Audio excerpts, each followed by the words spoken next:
Guys, അപ്പോൾ നമ്മൾ ഈ പട്ടം പറത്താൻ വേണ്ടി പരുന്തൻപാറയിൽ എത്തിക്കുകയാണ്. ഇനി ഏത് പട്ടം വാങ്ങണമെന്നുള്ളൊരു ഡൗട്ടിലാണ് നമ്മളിപ്പോ.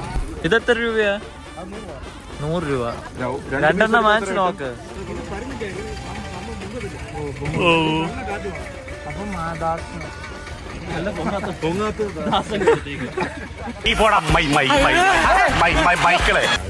ഇതിന്ന് ഒരെണ്ണം എനിക്ക് ഒരെണ്ണം ചേട്ടനും എടുത്തോ. വീട്ടിൽ കൊണ്ടുപോവാൻ ഞാൻ എടുത്തോളാം.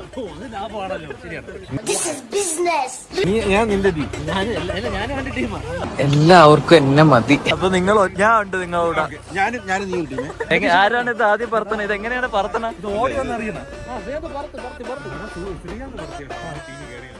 എന്തോ എങ്ങനെ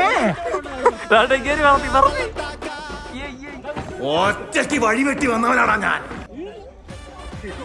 ഇനി ദാസൻ ചേട്ടൻ പറത്തിയ നോക്കട്ടെ. കുട്ടിക്കാലത്ത് ചെയ്തിട്ടുണ്ടോ? എങ്കിൽ ഇപ്പൊ തെളിയിക്കണം അത്. ദാസൻ ചേട്ടനും പട്ടവും തമ്മിൽ മൽപ്പിടുത്തം നടത്തുകയാണ്.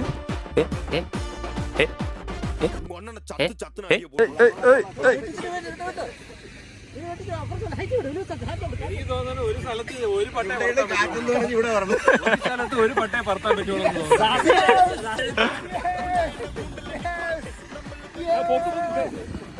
കാറ്റിന്റെ സഹായത്തോടെ നിങ്ങൾക്ക് നാണം ഉണ്ടോ? പക്ഷെ ആ കാറ്റിനെ പോയി കുറെ നോക്കി. ദാസനാണ് എന്റെ ഹീറോ. ഞാൻ നോക്കിയപ്പോൾ മറ്റേ പട്ടിക്കുട്ടിയെ കൊണ്ടുവന്നില്ലേ?